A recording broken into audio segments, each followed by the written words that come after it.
안녕하세요. 황혼의 인생 레시피입니다. 오늘의 사연은 믿었던 아들에게 모든 걸 준 아버지.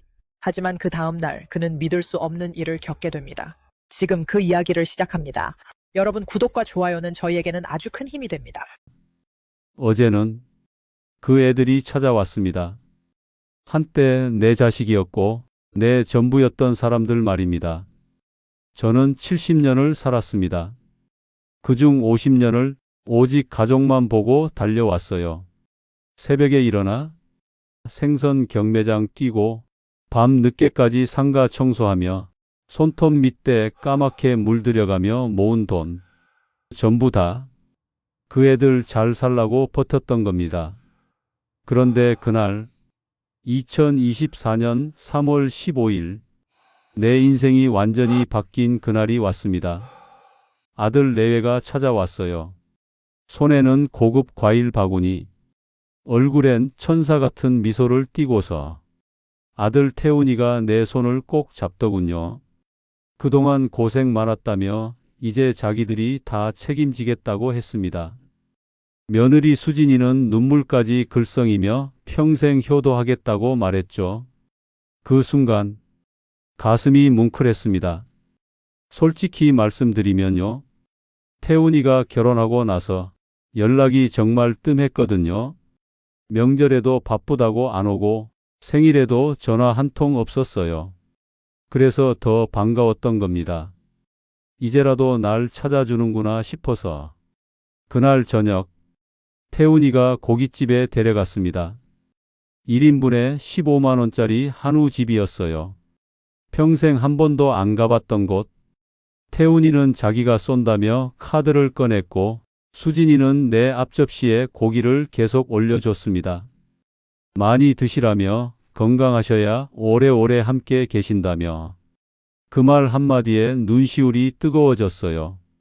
우린 웃고 떠들었습니다. 태훈이는 내 건강을 하나하나 챙겨 물었고 수진이는 옆에서 물수건을 건네주었죠. 이렇게 행복할 수가 있나 싶었습니다. 집에 돌아오는 차 안에서 태훈이가 조심스럽게 말을 꺼냈어요. 집이랑 상가를 자기 명의로 옮기면 어떻겠냐고. 증여세 문제도 있고 지금 안 하면 나중에 상속세 폭탄 맞는다며. 세무사 친구한테 다 알아봤다고 했습니다. 수진이도 거들었죠. 자기들이 아버지 모실 거니까 미리 정리하는 게 좋다고. 그 말이 맞게 들렸습니다. 사실 나도 생각은 하고 있었거든요.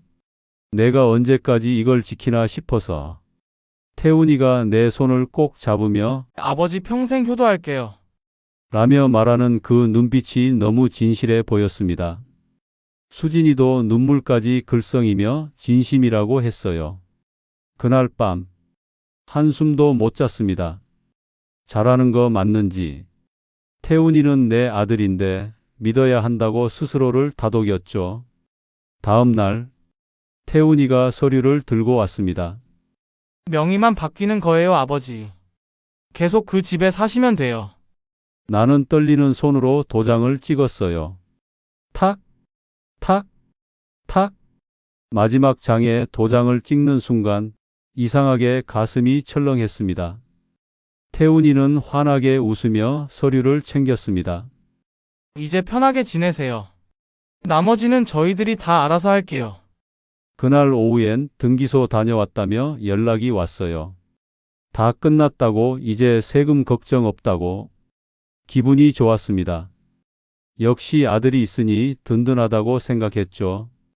저녁엔 수진이가 김치찌개며 불고기며 반찬을 한가득 싸왔습니다. 냉장고에 반찬 넣어뒀으니 맛있게 드세요, 아버님. 그날 밤엔 소주까지 한잔 했어요. 잔을 부딪히며 웃었죠. 건강하라고, 만수무강하라고. 그게 마지막이 될 줄은 몰랐습니다. 진짜 마지막 행복한 저녁이 될 줄은. 그 다음 주부터 전화가 뜸해졌습니다. 처음엔 바쁜가 보다 했어요. 회사 일이 많다고 했으니까. 하지만 일주일이 지나도 2주일이 지나도 전화 한 통 없었습니다. 내가 먼저 전화를 걸었죠. 신호만 계속 가다가 끊어졌어요. 사흘째 되던 날, 불안한 마음에 상가로 갔어요. 내가 50년 동안 지켜온 그 건물. 그런데 이상했습니다. 건물 입구에 낯선 현수막이 걸려 있었거든요. 곧 새 단장합니다. 뭔가 이상했습니다. 리모델링 얘기는 들은 적 없는데 1층 세입자 김 사장을 만났습니다. 오래 알고 지낸 분이죠. 그분이 조심스럽게 말씀하시더군요. 새 건물주가 왔어요. 보증금을 2배로 올려달라고. 통보받았어요. 못 내면 나가라고 하더라고요. 머리가 멍해졌습니다. 그게 내 아들이 한 짓이라는 게 믿기지 않았어요. 김 사장이 또 말했습니다. 그리고 건물에 대출이 나왔어요. 명의는 아드님인데 공동담보로 사장님 이름이 걸렸어요. 심장이 내려앉았습니다. 급히 은행으로 달려갔어요. 손이 떨려서 문을 열기도 힘들었죠. 은행원이 확인해 주더군요. 대출금 8억, 명의인 김태훈, 공동담보 김영수. 내 이름이 거기 박혀 있었습니다. 이게 무슨 말이 안 나왔어요. 숨이 막혔습니다. 그제야 깨달았죠. 왜 태훈이가 그렇게 급하게 서둘렀는지, 왜 그렇게 달콤한 말을 쏟아냈는지, 왜 그날 밤 눈물까지 보였는지. 전부 연극이었습니다. 집으로 돌아오는 길, 다리에 힘이 풀렸어요. 차도 횡단보도도 제대로 보이지 않았습니다. 집 앞에 도착했을 때 현관문이 열려 있었습니다. 들어가니 며느리 수진이가 거실에 앉아 있더군요. 옆엔 태훈이도 반가운 마음에 달려가려 했죠. 하지만 그들의 표정이 이상했습니다. 차가웠어요. 수진이가 먼저 입을 열었습니다. 요즘 허리도 아프시고 혼자 계시기 위험하세요. 그래서 그런데 요양원에 잠깐 들어가시는 게 어떠세요? 요양원. 그 단어가 귀에 꽂혔습니다. 내가 물었죠. 요양원은 왜 가야 하냐고. 나는 멀쩡한데? 태훈이가 대답했습니다. 잠깐이에요. 아버지 건강 회복되시면 바로 모실게요. 그 말투가 이상했어요. 며칠 전까지만 해도 따뜻하던 목소리가 지금은 얼음장처럼 차가웠습니다. 수진이가 내 손을 잡으며 웃었습니다. 요즘 요양원은 시설도 좋고 음식도 맛있다며. 그 웃음이 소름 돋게 차가웠어요. 다음 날, 선택권은 없었습니다. 태훈이가 트렁크에 내 옷과 세면도구를 집어넣었어요. 내가 뭐라 하기도 전에 차에 태워졌습니다. 요양원에 도착했을 때 태훈이가 직원에게 서류를 건넸습니다. 보호자 서류라며. 여기 맡긴다고. 맡긴다. 그 단어가 귀에 박혔습니다. 태훈이는 시계를 보며 회사에 급한 일이 있다고 했죠. 주말에 온다고 했어요. 그렇게 떠났습니다. 뒤도 안 돌아보고 차가 멀어지는 걸 보면서 마음이 무너졌습니다. 바람이 참 차가웠어요. 요양원 복도에 앉았습니다. 창문에 비친 내 얼굴이 참 낯설었어요. 내가 정말 버려진 걸까? 한 달 후, 요양원 직원이 조심스럽게 말했습니다. 보호자분이 요양비 자동이체를 해지했다고. 전화도 안 받는다고. 머리가 멍해졌습니다. 그제야 확실히 알았어요. 내가 버려졌다는 걸. 며칠이 지나도 전화는 오지 않았습니다. 며칠 후, 4명의 통장에서 요양비가 빠져나갔다는 통보를 받았습니다. 아들이 낸다더니 내 연금에서 빠져나간 거였어요. 직원에게 물었습니다. 아드님이 자동이체를 해지해서 어르신 명의로 다시 등록됐다고 하더군요. 피가 거꾸로 솟았습니다. 그날 밤 잠을 못 잤어요. 불 꺼진 복도 끝에서 나 자신에게 물었습니다. 도대체 내가 뭘 잘못했나? 창밖엔 비가 내렸습니다. 요양원 창문에 비친 불빛이 내 지난 인생 같았어요. 흐릿하고 희미한. 며칠 후 무릎이 붓고 숨이 차서 진료를 요청했습니다. 의사가 말했어요. 보호자 동의서가 없다고. 후견인 등록이 안 돼 있어서 수술 진행이 어렵다고. 후견인이라니요? 내가 내 몸 치료받는데 왜 동의가 필요한지 물었습니다. 규정이라고 하더군요. 보호자 서명이 없으면 의료 행위가 어렵다고. 그 순간 세상이 얼마나 냉정한지 뼈저리게 느꼈습니다. 그날 밤 요양원 복지사 한지수 씨가 조용히 내 옆에 앉았습니다. 괜찮으세요, 어르신? 나는 말없이 창밖만 바라봤습니다. 한지수 씨가 따뜻한 차를 내밀며 물었습니다. 아드님이 등기 이전을 하셨다고 들었어요. 그렇다고 대답했어요. 내 손으로 다 줬는데 그놈이 나를 이렇게 버렸다고. 한지수 씨가 고개를 떨구었습니다. 요즘 그런 경우가 많아요. 재산 증여 후 버려지는 어르신들을 매달 몇 명씩 보게 돼요. 나 같은 사람이 많다니. 충격이었습니다. 한지수 씨는 법률구조공단 연결도 해드린다고 했어요. 그날 이후 한지수 씨는 거의 매일 내 옆에 와 있었습니다. 식사 때면 김치를 챙겨주고 비 오는 날엔 따뜻한 수건을 건네주었죠. 등기 서류 원본은 어디 있냐고 물었습니다. 가방 속에 있다고 했더니 그거 꼭 지키라고 했어요. 그게 내 인생의 마지막 방패라고. 그 말에 눈물이 났습니다. 누가 날 이렇게 챙겨주는 게 언제였나 싶었어요. 한지수 씨가 말했습니다. 어르신, 세상엔 나쁜 사람만 있는 건 아니잖아요. 그날 밤 오랜만에 편히 잠들었습니다. 그 한마디가 참 따뜻했거든요. 며칠 뒤 귀를 의심할 소식을 듣게 됩니다. 요양원 TV에서 뉴스가 흘러나왔어요. 노후 상가 재개발 구역 지정. 그 상가, 내가 증여한 바로 그 건물이었습니다. 등골이 서늘해졌어요. 대출을 받고도 모자라 이제는 재개발 보상금까지 노린 거였습니다. 결국 돈이었구나. 한지수 씨가 내 어깨에 손을 얹었습니다. 그냥 참지 말라고. 증여는 사기성 거래로 소송할 수 있다고. 나 같은 늙은이가 뭘 할 수 있냐고 했더니 법이 있다고 했어요. 자기가 도와주겠다고. 그 손이 내 인생에 다시 불을 붙였습니다. 다음 날 한지수 씨와 함께 복지관으로 갔어요. 법률 상담소 변호사가 내 서류를 보더니 말했습니다. 명백한 사기 증여라고. 증여 후 학대 및 방임이 확인되면 취소 가능하다고. 재산을 되찾을 수 있다는 말에 숨이 멎을 뻔했습니다. 요양원에 돌아오는 길 하늘을 봤어요. 오랜만에 햇살이 눈부셨습니다. 이제 나도 나를 지켜야겠다고 생각했죠. 그날 이후 하루하루를 칼날 위에 써듯 보냈습니다. 하지만 두렵지 않았어요.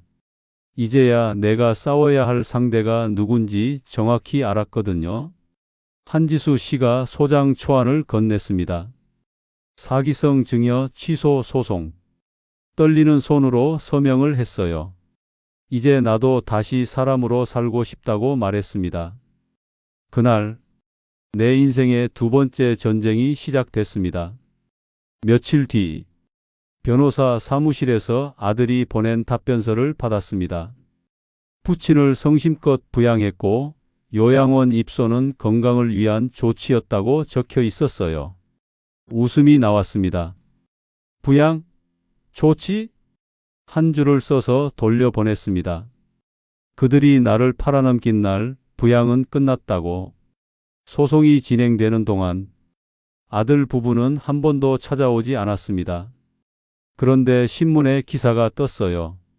상가 재개발 투자 사기 혐의. 대표 이름이 김태훈. 내 아들이었습니다. 손은 떨렸지만 가슴 한켠은 묘하게 시원했어요. 하늘이 보고 있구나 싶었습니다. 며칠 뒤 법원에서 첫 변론이 열렸습니다. 재판장 한가운데 아들이 서 있었어요. 한때 내 품에 안기던 그 아이가 이제는 내 앞에서 거짓을 늘어놓고 있었습니다. 내가 원했다고, 자기가 대신 건물을 관리해 드리기로 했다고 자리에서 일어났습니다. 그랬다고 하지만 관리가 아니라 도둑질이었다고 말했죠. 법정안이 술렁이었습니다. 아들이 외쳤어요. 그렇게까지 하실 거냐고. 가족인데. 천천히 고개를 들었습니다. 가족이라면 버리진 않았을 거야. 아들의 얼굴이 하얗게 질렸습니다. 그 표정을 보는 순간 속이 후련했어요. 3달 동안 재판이 이어졌습니다. 증거는 충분했어요. 계좌 내역, 대출 서류, 자동이체 해지 기록, 요양원 CCTV까지 모든 게 그들의 탐욕을 드러내고 있었습니다. 마침내 판결문이 내려졌습니다. 증여재산 일체 반환, 명예훼손 및 방임 행위에 따른 위자료 1억 원 지급. 그 문장을 듣는 순간 몸이 떨렸습니다. 기쁨이 아니라 해방감이었어요. 한지수 씨가 내 손을 꼭 잡았습니다. 이제야 나 자신을 되찾았다고 말했습니다. 요양원에 돌아오니 직원들이 박수를 쳐줬어요. 정말 대단하다고, 다른 분들도 이제 용기를 낼 수 있겠다고 천천히 대답했습니다. 늦은 정이라도 살아있다는 증거 아니냐고. 한 달 뒤 요양원 문을 나왔습니다. 재산의 70%가 돌아왔고 작은 전세 아파트를 얻었어요. 햇살이 들어오는 창가에 앉아 커피 한 잔을 마셨습니다. 커피 향이 이렇게 따뜻한 줄 몰랐어요. 그날 밤 모르는 번호로 전화가 왔습니다. 아들이었어요. 죄송하다고. 그땐 자기가 너무 몰랐다고. 이제라도 용서해 달라고. 한참을 들었습니다. 그 울음이 거짓인지 진심인지 더는 구분이 안 됐어요. 하지만 마음 한쪽이 차가워졌습니다. 말했죠. 사람이 용서받을 수는 있다고. 하지만 다시 품어질 수는 없어. 전화 너머로 흐느낌이 들렸습니다. 조용히 전화를 끊었습니다. 창문을 열었어요. 차가운 밤바람이 들어왔습니다. 그 바람이 참 달콤하더군요. 다음 날 아침, 요양원 친구 몇 명을 불렀습니다. 함께 작은 밥상을 차렸죠. 이제는 우리가 서로 가족이라고 말했어요. 다들 웃었습니다. 그 웃음소리가 내 인생의 새 시작이었습니다. 이제 압니다. 가족이라는 이름으로 상처를 줄 수 있는 사람은 결국 가족 흉내를 내던 사람들이었다는 걸요. 나이 들어도 인생의 주인공은 결국 나 자신이더군요. 그런데 말입니다. 이야기가 여기서 끝난 게 아니었어요. 판결 후 6개월쯤 지났을 때 한지수 씨에게서 전화가 왔습니다. 목소리가 급했어요. 당장 만나자고 했죠. 복지관에서 만났는데 한지수 씨 표정이 심상치 않았습니다. 서류 한 뭉치를 내 앞에 놓더군요. 아들 태훈이가 또 사기를 쳤다고 했어요. 이번엔 다른 노인분들을 상대로 재개발 상가 투자를 미끼로 노인들 돈을 끌어모았답니다. 피해자만 12명, 총 피해액 15억. 그중엔 요양원에서 함께 지냈던 박 할아버지도 계셨어요. 피가 거꾸로 솟았습니다. 나한테 그랬던 것도 모자라 이제는 다른 어르신들까지 속인 겁니다. 한지수 씨가 말했어요. 경찰이 수사 중인데 제보가 필요하다고. 내가 증인으로 나서면 큰 도움이 될 거라고. 망설여졌습니다.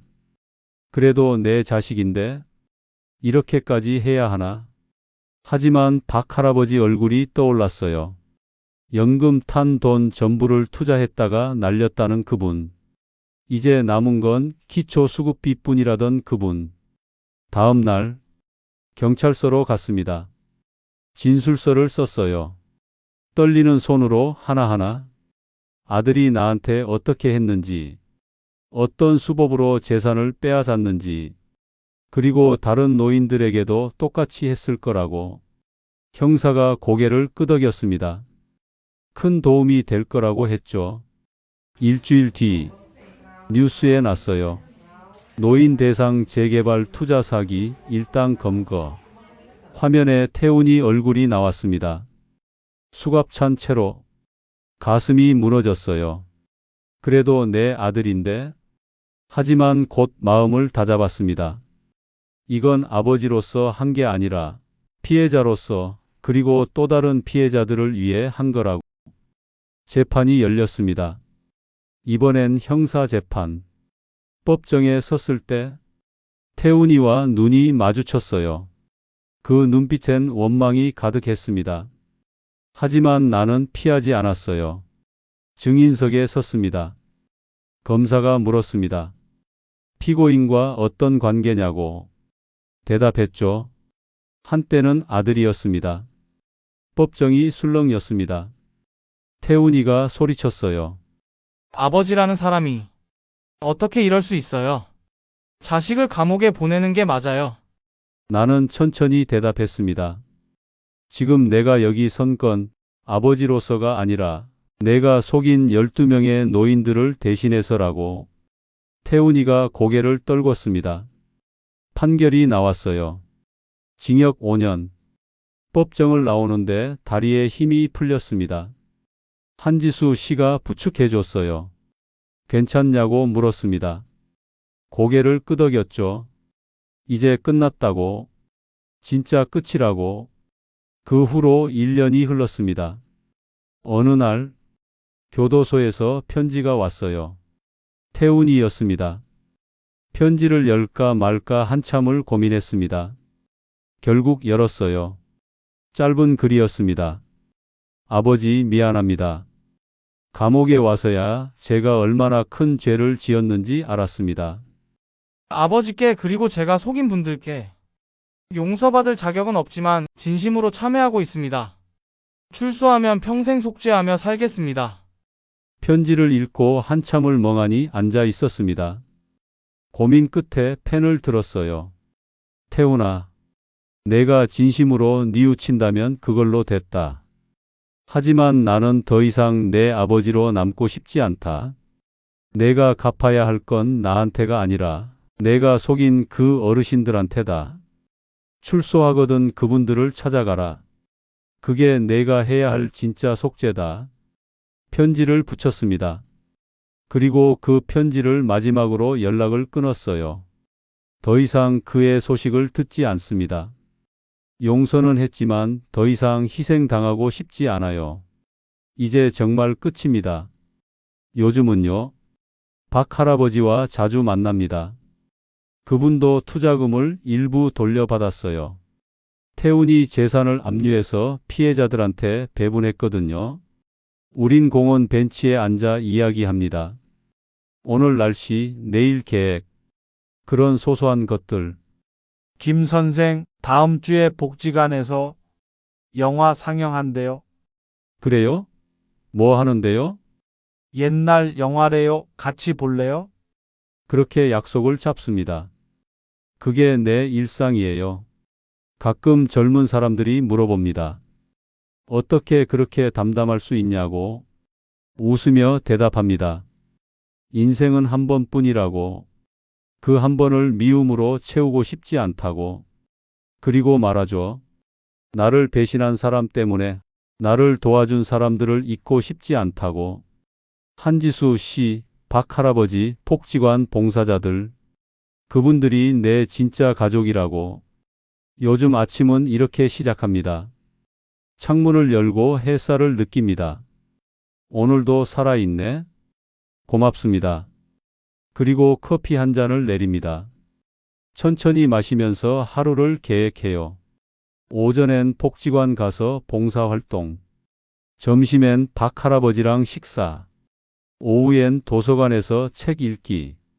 저녁엔 요양원 친구들한테 전화. 행복합니다. 누군가를 위해 사는 게 아니라 나를 위해 살고 있거든요. 며칠 전엔 복지관에서 강연을 했어요. 노인 인권에 대해서 마이크를 잡고 말했습니다. 여러분, 나이가 들었다고 해서 아무렇게나 대해도 된다고 생각하면 안 됩니다. 우리도 존중받을 권리가 있습니다. 가족이라는 이름으로 우릴 함부로 대한다면 주저하지 말고 도움을 요청하세요. 법은 약자 편이 아니라 정의 편입니다. 청중석에서 박수가 터져 나왔어요. 한 할머니가 다가오셨습니다. 눈물을 흘리며 말씀하시더군요. 저도 아들한테 비슷한 일을 당했어요. 그런데 오늘 선생님 이야기 듣고 용기가 났어요. 저도 싸워 볼게요. 그분 손을 꼭 잡았습니다. 할 수 있다고 도와주겠다고 말했죠. 그날 밤 집에 돌아와 거울을 봤어요. 주름진 얼굴, 희끗희끗한 머리, 굽은 허리. 하지만 눈빛만큼은 살아 있었습니다. 거울 속 나에게 말했어요. 잘 버텼어. 정말 잘 견뎠어. 그리고 웃었습니다. 오늘 아침 창밖에 눈이 내렸어요. 첫눈입니다. 올해의 마지막 선물 같았죠. 따뜻한 차를 마시며 창밖을 바라봤습니다. 하얀 눈이 세상을 덮어가고 있었어요. 과거의 상처도 아픔도 전부 덮어주는 것 같았습니다. 핸드폰이 울렸어요. 공원에 도착하니 박 할아버지가 벤치에 앉아 계셨어요. 옆에는 한지수 씨도 있었습니다. 어머, 어르신. 제가 빵 사왔어요. 한지수 씨가 환하게 웃으며 봉지를 흔들었습니다. 우린 벤치에 앉아 빵을 나눠 먹었어요. 눈을 맞으며 웃으며 그 순간이 참 행복했습니다. 박 할아버지가 말했어요. 김 선생, 우리 나이에 이런 행복이 또 올 줄 몰랐어요. 고개를 끄덕였습니다. 한지수 씨가 거들었죠. 두 분 보면 제가 더 행복해져요. 제 일이 이렇게 보람 있을 줄 몰랐어요. 우린 한참을 그렇게 앉아 있었습니다. 말없이 그저 함께. 눈은 계속 내렸고 우리 머리 위에도 쌓여갔습니다. 하지만 춥지 않았어요. 따뜻했습니다. 여러분, 제 이야기가 길었습니다. 끝까지 들어주셔서 감사합니다. 저는 이제 압니다. 인생은 한 번의 배신으로 끝나지 않는다는 걸, 다시 일어설 수 있다는 걸, 나이는 숫자일 뿐이라는 걸, 그리고 무엇보다 진짜 가족은 피가 아니라 마음으로 이어진다는 걸. 여러분도 혹시 저와 비슷한 상황이라면 절대 포기하지 마세요. 도움을 청하세요. 싸우세요. 당신의 권리를 지키세요. 그리고 기억하세요. 나이 들어도 버림받아도 인생의 주인공은 언제나 당신 자신입니다. 저는 오늘도 삽니다. 한 걸음씩, 하루하루를, 그리고 행복합니다. 진심으로. 이야기가 재밌으셨다면 구독과 좋아요 부탁드립니다. 여러분의 인생에도 따뜻한 봄이 다시 찾아오길 바랍니다. 감사합니다.